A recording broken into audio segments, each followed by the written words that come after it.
What's up everybody and welcome back to our channel. My name's Sydney and you're on the Connor and Sydney channel. This week I'm making a video about what I've learned about life in the womb since becoming pregnant. As many of you already know, I am 22 weeks pregnant today. So by the time you watch this, I'll be 22 and a couple of days. But I found out I was pregnant at about 3 weeks, so I have known for like 19 weeks at this point. And it's wild just to think about how much I've learned in that amount of time about what it means to be developing in a mother's womb and just how cool it is and how beautiful it is. And just so many things that like I literally never thought of before. So I've always really valued life in the womb, just as I do life outside of the womb. Both in and out of the womb, I believe that we are humans and we deserve protection and advocates fighting for us. All of our lives are important, and as a baby or as a fetus or as a young child or as a teenager, we could grow up to be anyone. We have so much potential, but what I've learned specifically about babies in the womb still is just like blowing my mind. So I think like my whole life, I've always just thought like when someone's pregnant, a baby's just in their stomach developing. It's just growing, and that's about the extent of it. Like in my brain, I was just like, oh, it's getting bigger. Each week it's getting bigger. Like that's all I was thinking. But I didn't realize how specific and how well designed and how well thought out babies in the womb are. I didn't understand all the different stages of development, but when this is actually going on inside your own body and you're like doing research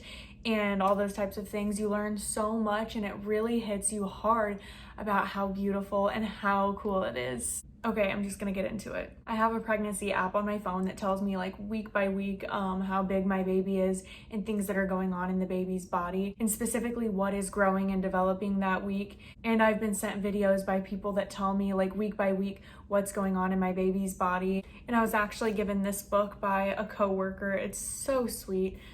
It's called Expecting, and it says praying for your child's development, body and soul. And it's so cool. It not only tells you what's going on in the baby's body and what's going on inside of your body at the moment, but it helps you pray for those things and how those things are developing into the future child that's going to be in your arms and the future teenager that's going to be living in your home. It's really cool. So I'm just going to get into kind of like what that's done for me. So here's like the stages of development that have just completely fascinated me lately.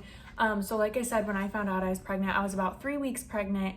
And at that point, my baby was the size of a fleck of pixie stick dust. So that's like, you can't even see it. Like it's basically the point on a needle, so tiny. And at that point, baby's gender, hair color, and eye color have already been determined. They were decided at fertilization, and that's crazy to think about.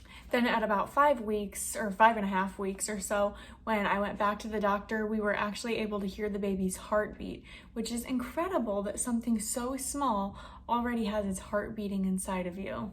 By just 7 weeks, she can bring her hands together like this, and she's hiccuping. And by 9 weeks, she's grown from a single cell to over 1 billion cells. She's starting to like really look like a baby. Like you can see her arms, her legs, her head shape. It looks like a real baby. Like there's no denying it at that point. She's sucking her thumb, she's stretching. At 10 weeks, we got a new ultrasound done, and we could literally see the baby's arms and legs moving and kicking, and it like took our breath away. Just to think that our baby, even though it was so small, who knows how big it was, like at 10 weeks, your baby might be like this big, and the fact that you can literally see it kicking its arms and legs, like that's a baby. And at that point, I already had also found out the baby's gender by a blood test. So by like 9 weeks, I think it was maybe like 9 weeks, I took the blood test, sent it back in, and had the results. At 10 weeks already, we knew it was a girl. And that's just so cool how much of an identity your child already has at that stage. I'm actually going to show you the video of it here just because I thought it was the coolest thing ever when we saw that. So here you guys go. Can you get him? Mm-hmm. I would say he. I hate to say it. I know, it sounds sad when you say it. Hands. Oh my goodness, it's really moving around. Stretching.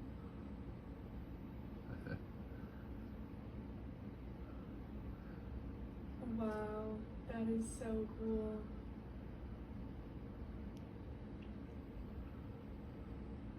And a few of my friends that I've showed that to actually said they had no idea that that's what it looks like when a baby's kicking around in the womb, especially a 10-week-old baby. So I know a lot of you probably just have never seen something like this. I know I hadn't. And then week by week, like in this book especially, it's talking about like week 13, the vocal cords are developing. In week 14, the sex organs are developing.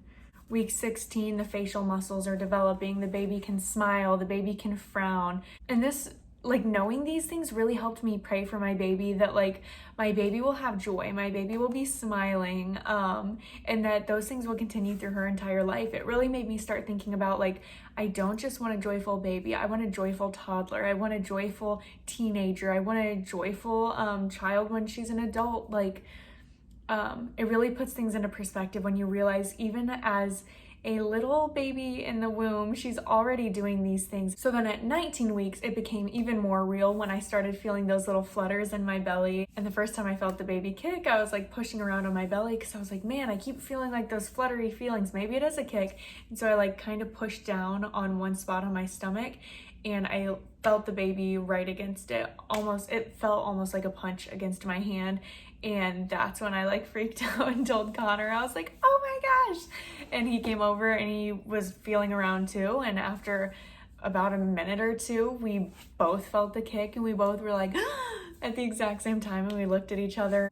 And that makes it feel even more real, knowing that like wherever I was like pressing down, the baby could feel it and she's playing in there. And even though as an adult, those aren't memories that we have, we can't remember what it was like being in our mom's womb. We also can't remember what it was like to be 10 days old. And we also can't remember what it was like to be 2 weeks old.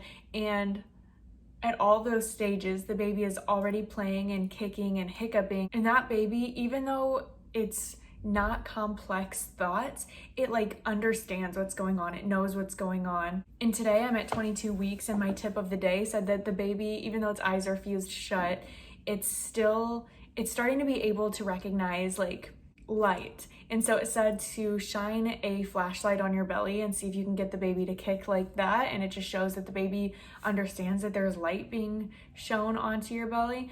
And they said it's perfectly safe. It's not gonna like blind them or something. So I tried it and I took my phone flashlight out, and it only took a few seconds before I felt a kick.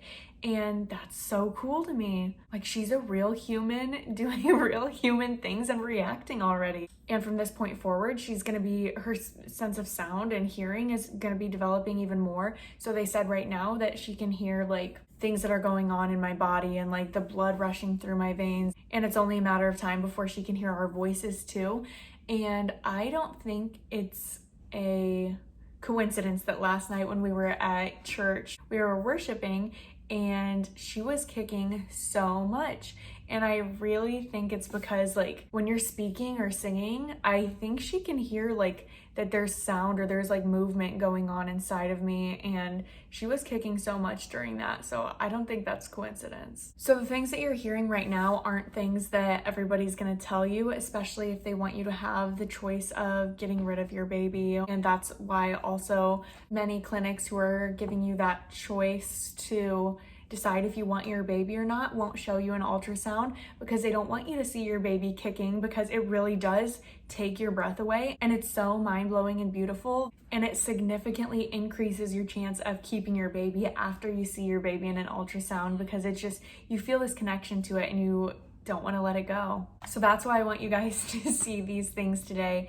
And even though it's not your own baby, and it hits so differently when it's your own child, but I want you to see and hear some of these things just so you know ahead of time, because many people in many clinics aren't going to show you these things. It's just wild at this point to think about that it is my body that's keeping this baby alive, and it's Jesus that is keeping this baby alive.